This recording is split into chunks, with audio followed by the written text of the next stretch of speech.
સહ શ્રી કૃષ્ણ પરબ્રહ્મ ભગવાન પુરુષોત્તમ ઉપાસ્ય ઇષ્ટદેવો નઃ સર્વાવિર્ભાવ કારણ.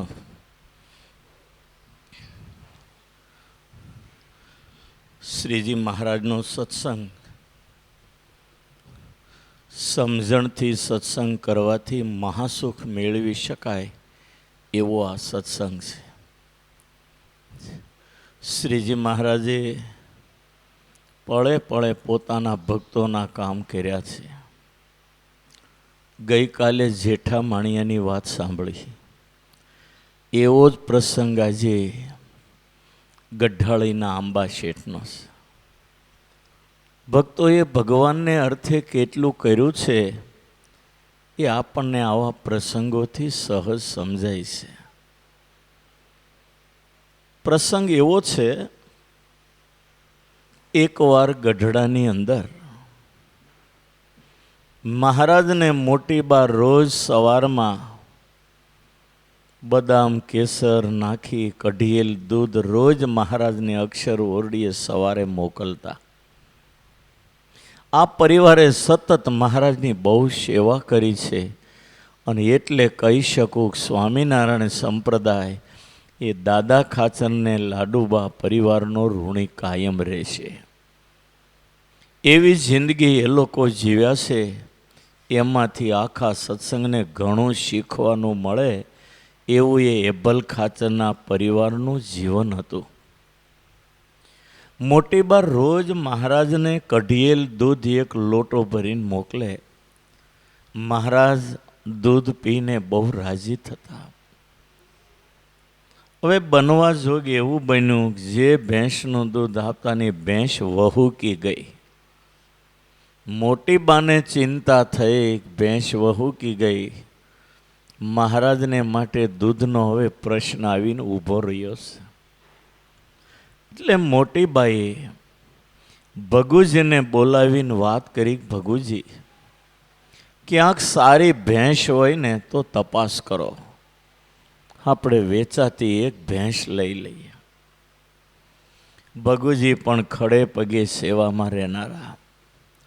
આ રજવાડાની અંદર પણ કંઈ પણ કામ હોય, લાડુબા હોય, જીવુબા હોય કે દાદા ખાચર હોય, કંઈ પણ એવું અગત્યનું કામ આવે ને એટલે ભગુજીને પકડે તરત.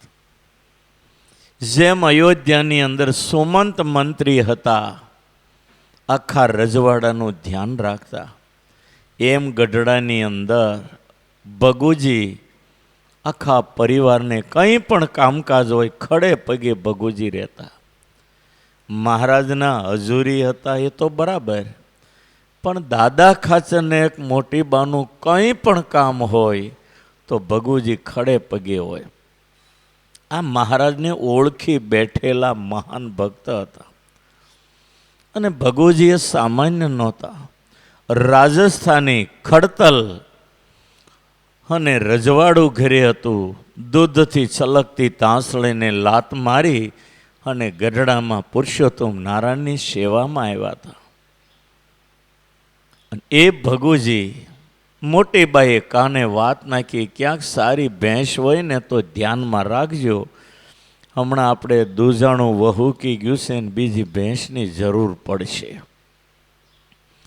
ભગુજી તો 9 વાગ્યાનો સુમાર થાય, સત્સંગના નિયમ ધર્મ આરતી બધું પૂરું થાય એટલે લાકડી લઈ અને નજીકના જંગલોની અંદર એ ગામોમાં બધી ભેંસનો તપાસ કરવા નીકળ્યા.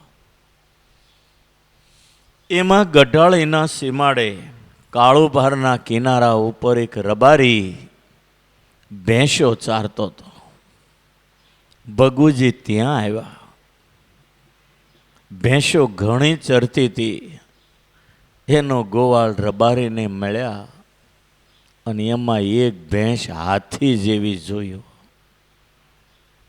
ભગુજીનું મન ઠર્યું, આ ભેંસ મહારાજના દૂધ માટે આ યોગ્ય છે. થોડી વાર આંટા મારીને રબારીને મળ્યા અને વાત કરી કે આ ભેંસો બહુ સરસ છે, આમાં પેલી હાથી જેવી ભેંસ એ કોની છે?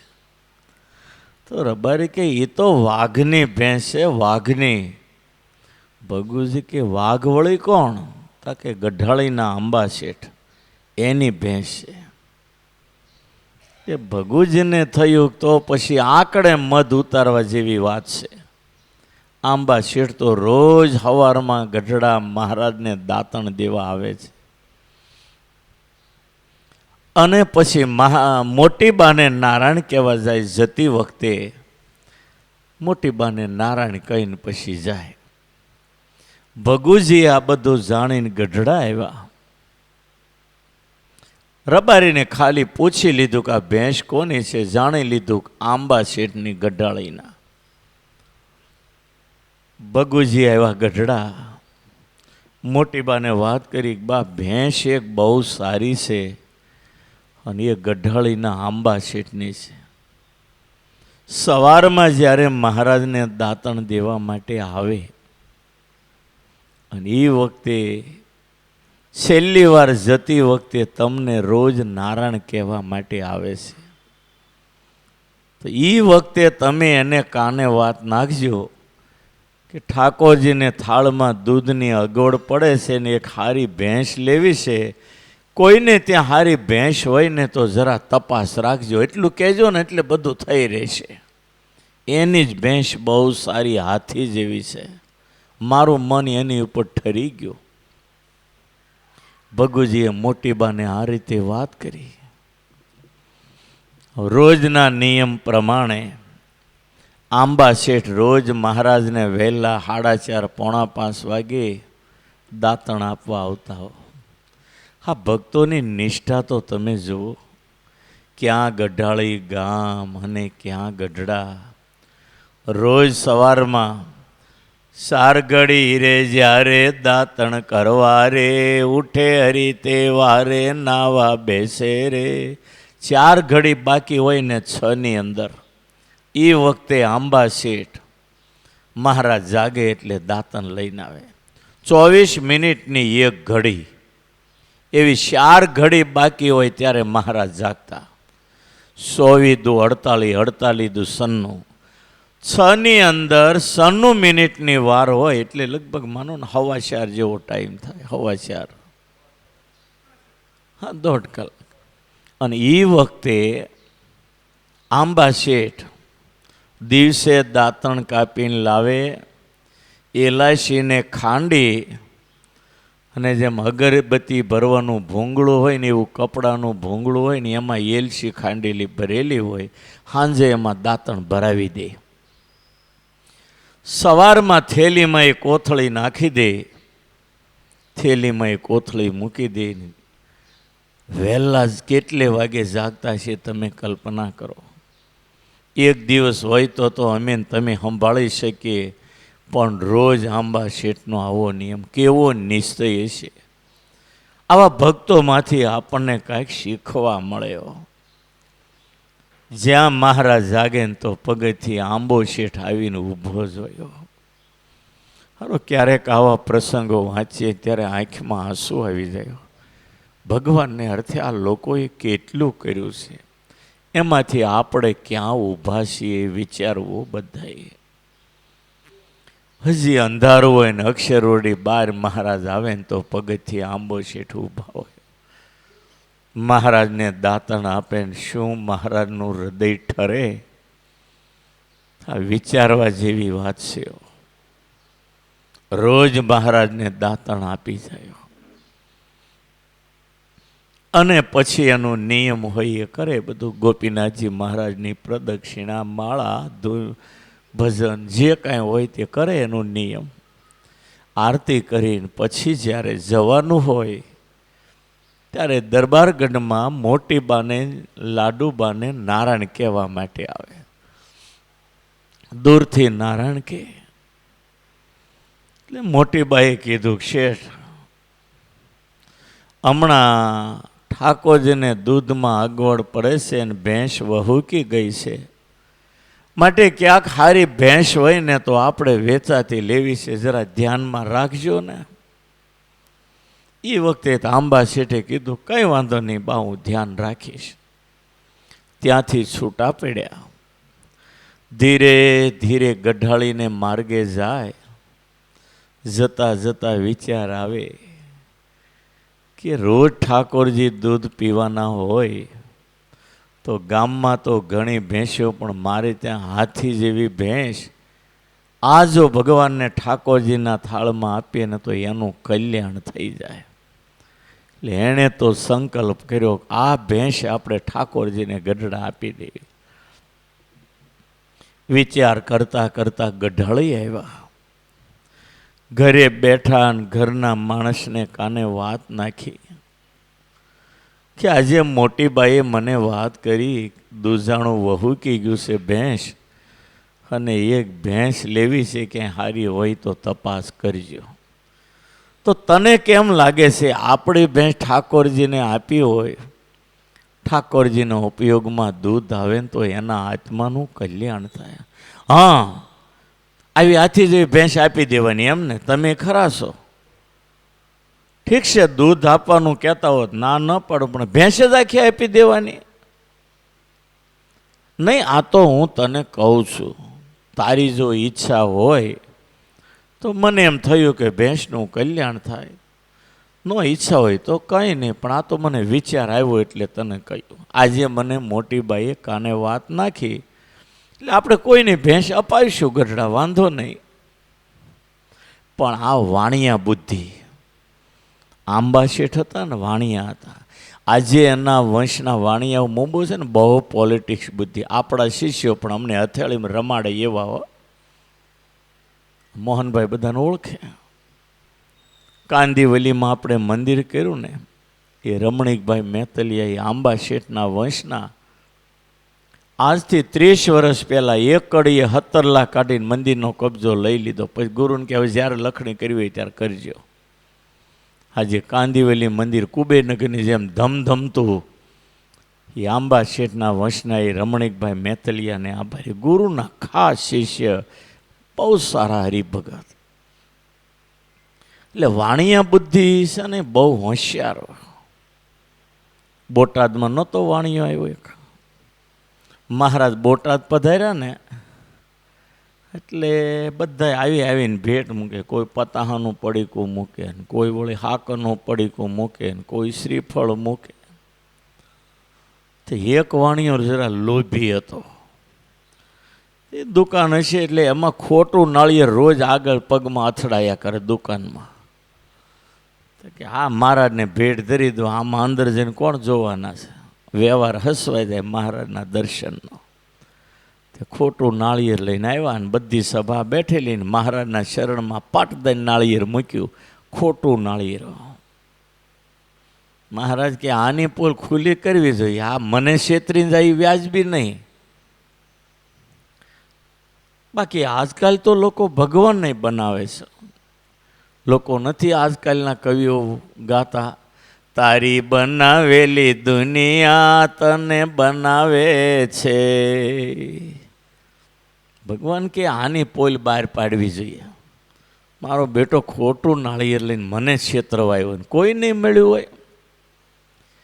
મોટી સભા હતી ને મહારાજના શરણમાં ખોટું નાળિયેર મૂક્યું ને તરત મહારાજે વાંકાવળીને હાથમાં ખખડાયું, શેઠ આ નાળિયેર તો ખોટું લાગે છે. જાહેરમાં પોલ ખુલી ગઈ, હવે શું કરવું? તે એણે વાત વાળીને હું જવાબ આપ્યો ખબર, મહારાજ આ જગત ખોટું, હું ખોટો, આ નાળિયેર ખોટું, તમે ક્યાં ખોટા ભગવાન છો? તમે જો ભગવાન સાચા હો ને તો અંધકાળે મને તેડવા આવજો. આ વાણિયાને કોણ પહોંચે? એટલે પોલિટિક્સ બુદ્ધિ હોય વાણિયામાં. અને એ વાણિયો ખોટા નાળિયેરમાં કલ્યાણ લઈ ગયો એવું આપણા સત્સંગમાં સંતોએ કહ્યું છે. મહારાજ સાચા ભગવાન હતા, કલ્યાણ કરવું જ પડે. એટલે ઘણી વાર હું કહું છું કે મહારાજ છે ને જીવના ગુના હમ જોતા નથી. સામાન્ય ભૂલ્યો તો મહારાજ વાત વાતમાં માફ જ કરે છે. હા, તો વધારે હદ વટાવી જઈએ ત્યારે મહારાજને જરા કડક થવું પડે. બાકી મહારાજ જેવો દયાળુ બ્રાહ્મણ કે ભગવાન આ જગતમાં કોઈ તમે જોયો નહીં હોય. એટલે આંબા શેઠને વિચાર આવ્યો કે હવે એક કામ કરો, યુક્તિ વાપર્યા સિવાય આ બાઈ ભગવાનને ભેંસ નહીં આપવા દે. એટલે આંબા શેઠે એવી યુક્તિ વાપરી કે જે રબારી રોજ ભેંસો લઈ જાય ને એ રબારીને કહી દીધું કે તું એક કામ કર, આ ભેંસ જ્યારે તું લઈને જા ને જંગલમાં કાળુભારને કાંઠે ક્યાંક ઝાડ નીચે બાંધી દેજે, સાંજે એને ઘરે ન આવવા દેતો. 2-5 દી ભલે નીકળી જાય, હું કહું ને ત્યારે એને ઘરે લાવવાની, ત્યાં સુધી ત્યાં સીમાડે રાખવાની. રબારી આંબા શેઠનો સંબંધવાળો સારો માણસ, શેઠે કીધું ને એટલે ભેંસને સાંજે બધી ભેંસો લઈને ગામમાં આવે ને ત્યારે એક ભેંસને ત્યાં નેહડામાં ક્યાંક બાંધી દીધી અને બધી ભેંસો આવી. સાંજે ભેંસો આવી પણ આંબા શેઠની ભેંસ ન આવી. ઘરનો માણસ એણે છોકરાને કીધું કે એલા ભેંસ કેમ ન આવી, જોજે આ ધણ નથી આવ્યું. આમ તપાસ કરે ને તો ખબર પડી કે ગામની બધાની ભેંસો આવી ગઈ છે. હે, તો આપણી ભેંસ કેમ ન આવી? એટલે રબારીને બોલાવીને કહ્યું ભાઈ અમારી ભેંસ કેમ ન આવી? તા કે ત્યાંથી તો બધી હારે જ આવતી હતી, ગામમાં આવી એટલે હું પછી છૂટો પડી ગયો તો ક્યાં ગઈ હોય મને ખબર નહીં, નથી આવી? તા કે ના નથી આવી. એ બધું જાણતો હતો, આંબા શેઠનો પાઠ ભણાવેલો હતો. અરે પણ ભેંસ આવી નથી. તા કે પણ હું થયું છે, લ્યો તપાસ કરો. ઓલો ઘરે વયો ગયો રબારી. બહાર ગયા છે, આંબા શેઠ ઘરે આવ્યા. ઘરનું માણસ બોલે કે આપણી ભેંસ નથી આવી, એ તો વિચાર કરો. ત્યાં બહાર બેસી રહો, કાંઈક તપાસ તો કરો. રબારીને કહો, રબારી કે ગામમાં આવી હતી પણ કે ઘરે નથી આવી, તો તપાસ કરો. આંબા શેઠ કે ક્યાં ગઈ છે, ક્યાંક આડી હશે, આવશે, લે હું જાઓ. હાથમાં હોટી લઈને આંબા શેઠ ગયા, ગામમાં આટો મારીને ઘરે આવ્યા. રબારીને પૂછ્યું, મેં તપાસ કર્યો પણ ક્યાંય ભેંસ જડી નહીં. સીમાડામાં આટો મારી આવ્યો, ક્યાંય ભેંસ દેખાતી નથી. સારું કેમ થયું છે આ? ઘરવાળીને કે આપણે ગોપીનાથજી મહારાજને ઠાકોરજીને આપવાનો સંકલ્પ કર્યો, આના કરતાં આપી દીધી હોત તો કેવું સારું પડત. કાંઈ વાંધો નહીં, આજનો કાંઈ કાલે આવશે, ક્યાં જવાની છે. બીજે દિવસે રબારીને કહી દીધું તું મોકલતો નહીં. 3-4 દિવસ સુધી ભેંસ ઘરે ન આવી. પણ બાઈએ વાતમાં કીધું કે સારું 4 દિવસથી નહીં ને હવે લગભગ આવે નહીં. હા બસ કે આવવાની હોય ન આવી ગઈ હોય, હવે ક્યાંથી આવે? પણ સારું શું બન્યું કાંઈ સમજાતું નથી હો. અને રબારીને ઘરે બોલાવીને પોતાની પત્નીની હાજરીમાં રબારીને કીધું ભલામણ તારી હારે ભેંસ મોકલી, તારે વિચારવું જોઈએ ને થોડુંક. આવી હાથી જેવી ભેંસ વહી જાય, હા કાંઈ કીડી થોડી છે, હાથી છે. બોલો મનમાં વિચાર કરે, કાંઈ વાંધો નહીં. બોલે પણ શેઠ મેં બહુ તપાસ કર્યો પણ ક્યાંય ભેંસ દેખાતી જ નથી. કડક બોલ્યા એટલે રબારી ત્યાંથી વહી ગયા. આ બધું 2 જણ ખાનગીમાં તો સમજી લીધેલા હતા. પછી આંબા છે ને એની પત્ની ઘરે બેઠા હતા. સારું ગમે એમ હોય, કોઈ દી આપણું પશુ ક્યાંય ન જાય, ખીલે આવીને ઊભો રહીને આવું બન્યું કેમ? ધીરે રહીને વાત કરે, તને નહીં લાગતું આપણે ભગવાનને ભેંસ આપવાની કીધી ને ત્યાં ના પાડી એટલે તો આવું નહીં બન્યું હોય ને? હોય તો હોય કે છે. તાક તો એક કામ કરીને આપણે સંકલ્પ કરીએ. હવે 4-5 દિવસ થઈ ગયા, હવે કાંઈ આવે એવું લાગતું નથી, ક્યાં વહી ગયું હોય કેમ ખબર પડે? હાલને હાથમાં પાણી લે, આપણે ઠાકોરજી આગળ સંકલ્પ કરીએ જો ભેંસ આવી જાય તો હે ભગવાન તમને ગઢડા આવીને અમે બાંધી જઈશું. એની પત્નીના હાથમાં પાણી આપ્યું, આંબા શેઠે પાણી લીધું. ઘરે સિંહાસનમાં મૂર્તિ હશે ને ત્યાં સંકલ્પ કર્યો કે હે ભગવાન જો અમારી ભેંસ આવી જાય ને તો ગઢડા તમારે ત્યાં બાંધી જઈશું, દાનમાં રાજી રહેજો ને અમારી મનોકામના પૂરી કરજો. 2 જણાએ સંકલ્પ કરીને ઠાકોરજી આગળ પાણી ઢોળ્યું. અને પછી આંબા શેઠે પેલા રબારીને કહી દીધું કે આજ સાંજે છૂટી મૂકી દેજે, આવવા દેજે ઘરે ભેંસ તું તારે. રબારી સાંજે છૂટી મૂકીને 4-5 દિવસથી નહોતી ઘરે આવી. પાદરથી રણકતી ઘરે આવે હો.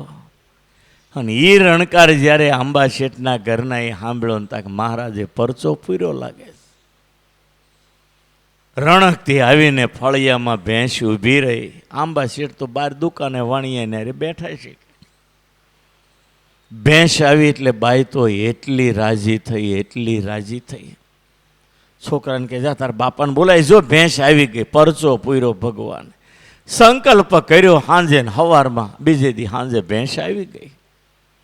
આંબા શેઠ ઘરે આવતા શું છે, આમ જોવો ભેંસ આવી ગઈ આપણી. હે આપણે સંકલ્પ કર્યો ને કાલે, આજે ભેંસ આવી ગઈ. લ્યો ઠાકોરજીએ કેવો પરચો પૂર્યો.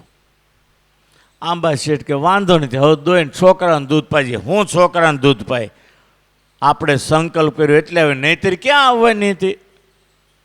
હવે તો આપણે ગઢડા ઠાકોરજીને આ ભેંસ ધરી આવવાની છે. આપણે તો કર તૈયારી બધી. કે ગળે નાળિયેર બાંધ્યું, સુંદરીનો ટુકડો બાંધ્યો, હોપારી બાંધી અને કપાળમાં ચાંદલો કરીને આંબા શેઠના ઘરના પગે લાગીને કહે છે કે જે ઘરે જાય ત્યાં અમારું નામ દીપાવશે.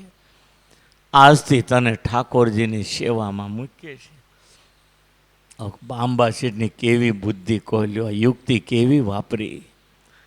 અને પછી આંબા શેઠને એના ઘરનું માણસ બે ભેંસ લઈને ગઢડા આવે.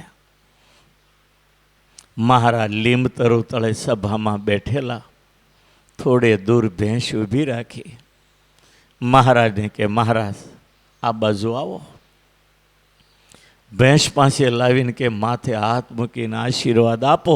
આજથી આ ભેંસ તમારા થાળમાં દૂધ માટે અર્પણ, અને એને આશીર્વાદ આપો. મહારાજનો ભેંસ ઉપર હાથ મુકાયો. આંબા શેઠને એના ઘરનું માણસ જોઈ રહ્યા. ઘરનું માણસ એનું થોડું કુસંગી હતું, એટલે ભેંસ આપવા તૈયાર નહોતું થતું. પણ આંબા શેઠે યુક્તિ વાપરી અને એ ભેંસ મહારાજને અર્પણ કરી. વર્ષો સુધી એ ભેંસનું દૂધ મહારાજે પીધું. અને એના આત્માને મહારાજ, માનવ દેહ ધરીને ભક્તિ કરે તો કલ્યાણ થાય, એને બદલે ભેંસના શરીરના આત્માને મહારાજ ડાયરેક્ટ અક્ષરધામમાં લઈ ગયા. આંબા શેઠની આ યુક્તિ વાપરેલી સેવા મહારાજના ઇતિહાસમાં અમર થઈ ગયો. અને આંબા શેઠ પણ એવા જ રમૂજી હતા. બહુ રમૂજ કરતા, બહુ રમૂજ કરતા. મહારાજને બહુ હસાવતા. એકવાર મહારાજે દર્શનની બંધી કરેલી. ભગુજીને આમ અક્ષર ઓળથી થોડે દૂર બેસાડ્યા, કોઈને અંદર આવવા દેવાના નહીં, આજથી દર્શનની બંધી છે. જે આવે એને ના પાડે એટલે બિચારા પાછા વયા જાય, નિરાશ થાય. એમાં આંબા શેઠ આવ્યા કે મહારાજે દર્શનની બંધી કરી. ભગુજી કે આંબા શેઠ કે પણ દર્શનની બંધી કરી એ તો બરાબર છે, પણ મહારાજને સમાચાર આપો કે આંબા શેઠ આવ્યા છે. અને ભગુજી અક્ષર ઓરડીમાં જઈને કે મહારાજ દર્શનની બંધી છે, પણ હવે આંબા શેઠ આવ્યા છે, એ દર્શને આવે કે નહીં? મહારાજ કે તમને નાનો પાડી, દર્શનની બંધી છે. આંબો હોય, લીમડો, ખીજડો હોય, નહીં દર્શન થાય, ના પાડી દો એને. એટલે બહાર ઊભા ઊભા આંબા શેઠે સાંભળ્યું, કાંઈ વાંધો નહીં. બીજે દિવસે દર્શનની બંધી હતી ને, એટલે આંબા શેઠને અંદર ન આવવા દીધા ને. બાજુમાં દિવાલ હતી, એ દિવાલ ઉપર ચડીને ફાળિયું પહેરેલું માર્યો અંદર ધૂપકો. અને એવો અવાજ થયો ને મહારાજ દોડીને, એ શું થયું? ભગુજી કે મહારાજ તમે ઓલા આંબા શેઠને દર્શનની ના પાડી ને, હું તો અંદર નહોતો આવવા દેતો, વંડી ઉપરથી ઠેકડો મારીને પડ્યા. એલા જોજો ક્યાંક હાથ પગ ભાંગશે. બીજાને દર્શનની બંધી, પણ આંબા શેઠને હવે ના ન પાડતા આવવા દેજો કે. પછી આંબા શેઠને દર્શન દીધા. અને બીજે દિવસે મહારાજે કહી દીધેલું ભગુજીને, બીજાને બંધી પણ આંબા શેઠના ના ન પાડતા, નહીં તો ક્યારેક હાથ પગ ભાંગશે. પછી બીજે દિવસે આંબા શેઠ આવ્યા ને, ભગુજીને કે કહો મહારાજને આંબા શેઠ દર્શને આવે કે ન આવે, એ કહે તો આવું. ભગુજી કે આજે છૂટી છે, તાકે એમ નહીં, મહારાજને કહો આંબો શેઠ આવે કે ન આવે. ભગુજી કે છૂટી તક તો પૂછ્યા જાઓ, મહારાજ કહે તો જ આવું, નકર નહીં આવું મારે. ભગુજી કે મહારાજ પાસે આવીને કે મહારાજ આંબા શેઠ આવ્યા છે. તક પણ આજ તો છૂટી છે. તક એ એમ કહે છે કે મહારાજ કહે તો આવું, નકર નહીં આવું દર્શન કરવા. મહારાજ કે એને કહેજો જો અહીંયા લીમડો આવે, ખીજડો આવે તો આંબો શું કામ ન આવે, આવવા દો એને. અને પછી આંબા શેઠ આવ્યા. મહારાજ મોઢા આડો હાથ દઈને એટલું હસ્યા, ખરી તમારી વાણિયા બુદ્ધિઓ, મને મૂક્યો નહીં, મારી પાસે વાણિયા બુદ્ધિ વાપરવાની. અને આંબા શેઠ હસીને પગમાં પડી ગયા, મહારાજ તમે દર્શનની બંધી કરો, તમને કાંઈ ફેર ન પડે, પણ અમારે માટે તો તમે એક જ છો. તમારું દર્શન ન થાય ને તો ન ખાવું ભાવે, ન રાત્રે ઊંઘ આવે. તમે નત નવા નાટકને પ્રકરણ કાઢો, પણ અમને કેવી પીડા હોય તમને થોડી ખબર. તમારા આધારે અમારી જિંદગી છે. એટલે આંબા શેઠ છે ને બહુ મહાન ભક્ત હતા. સત્સંગની અંદર આંબા શેઠનું નામ બહુ આગવું છે. આંબા શેઠના વંશના ઘણા મુંબઈમાં હરિભક્તો, મુંબઈમાં ધનજી મિલ ધીરુભાઈ મેતલિયા કરીને હતા, એ ધનજી મિલના માલિક હતા. આજથી 50 વર્ષ પહેલાં મુંબઈમાં મોટામાં મોટો એનો દસકો હતો.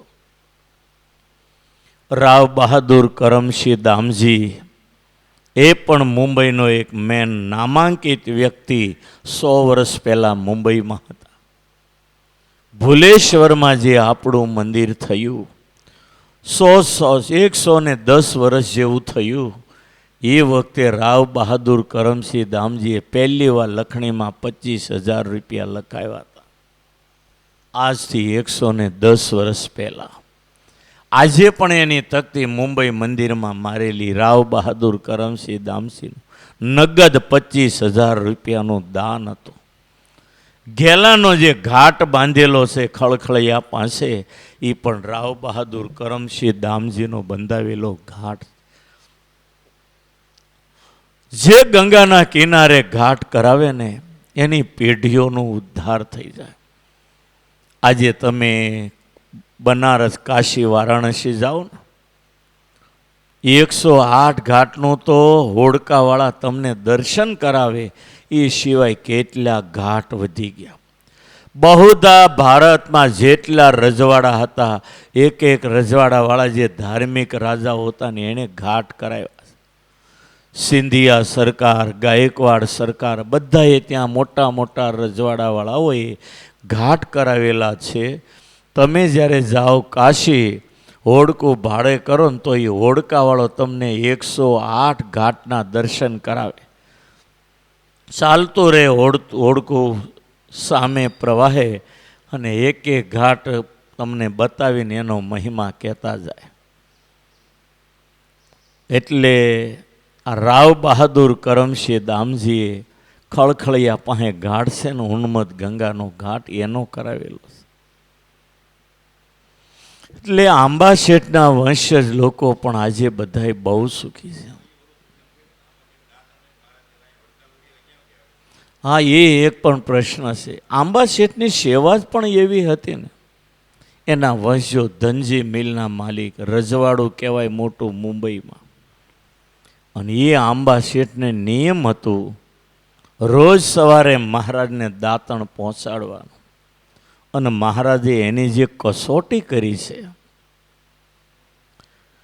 આંબા શેઠ દાંતણ લઈને ગઢડા આવે ને તો મહારાજ ગઢડાથી નીકળીને બોટાદ વૈયા ગયા. આંબા શેઠ આવ્યા ને તો સમાચાર મળ્યા કે મહારાજ તો કારિયાણી બાજુ ગયા છે. વળી આંબા શેઠ એ દાંતણ લઈને ગઢડાથી ગયા કારિયાણી. કારિયાણીથી સમાચાર મળ્યા છે કે મહારાજ તો લોયા ગયા છે, અન્ન જળ કાંઈ લીધું નથી. એ દાંતણ લઈને કારિયાણીથી ગયા લોયા. લોયા જાય તો સમાચાર મળ્યા કે મહારાજ તો ધોલેરા ગયા છે. કેટલી જગ્યાએ આડાવડા આંબા શેઠ ગયા, સમાચાર મળ્યા કે મહારાજ તો વડતાલ ગયા છે. 18મે દિવસે આંબો શેઠ વડતાલ પહોંચ્યા. અણજળ લીધા નથી. ગળે ઉતરે તો માંજ્યો, બાકી આ વાત ગળે ઉતરે એવી નથી. 18મે દિવસે આંબો શેઠ દાંતણ લઈ અણજળ કાંઈ લીધું નથી ની વડતાલ પહોંચ્યા. મહારાજ ગોમતી કાંઠે બહુ મોટી સભા ભરીને બેઠા હતા અને મહારાજને દાંતણ આપ્યું ને ભેટીને જે આંબા શેઠ રેડ્યા છે અને મહારાજ જે રાજી થયા છે ને, વાત પૂછોમાં. કેવો એનો પ્રેમ હશે, કેવો ભાવ હશે. અને એ વખતે જોબન પગીને થોડો અહંકાર આમ થઈ જાય ને તેમ થઈ જાય. મહારાજ એકવાર મારી જેવું નિશાન પાડતા કોઈ ન આવડે. આંબાની ડાળે કેરીનો લુરખો હતો. મહારાજ કે જોબન પગી પહેલા લુરખો તક પડી જ જાય ને. આપણા તો બાપ દાદાનો ધર્મ. તીર માર્યું ને તો બાજુમાંથી ગયું. કહેતા હતા ને બાપ દાદાથી શીખેલા છે. બીજું તીર મારો જી, બીજું માર્યું તોય લુરખાને ન પાડ્યો ને બાજુમાંથી ત્યાર વહી ગયો. અરે આ તો અમારો આંબો શેઠ પાડે. આંબા શેઠ કે મહારાજ કોઈ દી મેં તો તીર કામટું હાથમાં લીધું નથી. મહારાજ કે લ્યો લ્યો કે, અને જેમ તેમ શીખવાડીને એને કીધું કે લ્યો આમ તીર મારો. તીર માર્યું ને લુરખો આંબા શેઠે પાડી નાખ્યો. આંબા શેઠે એ કેરીનો લુરખો નિશાન પાડી નાખ્યું અને જોબન પગી કે મને ગધીને વાણીએ આબરૂ લીધી ખરી હો અમારી કે છે. પણ આ તો કરતા હરતા મહારાજ છે ને. મહારાજે જોબન પગીનું અભિમાન ઉતાર્યું ને આંબા શેઠની આબરૂ વધારી, નિશાન પાડી દીધું. આવા એ આંબા શેઠ મહારાજના એકાંતિક ભક્ત. આવા ભક્તને સવારમાં યાદ કરીએ ને તો આપણો દિવસ મંગલમય બની જાય. અને આવા ભક્તોના જીવનમાંથી આપણને શીખવા મળે કે ભગવાનને કેમ રાજી કરાય અને કેવી નિષ્ઠા હોવી જોઈએ. માટે ધન્ય છે આંબા શેઠને કે જેણે આ રીતે મહારાજને રાજી કરી અને પોતાનું જીવન ધન્ય કર્યું છે. સહજાન સ્વામી મહારાજ.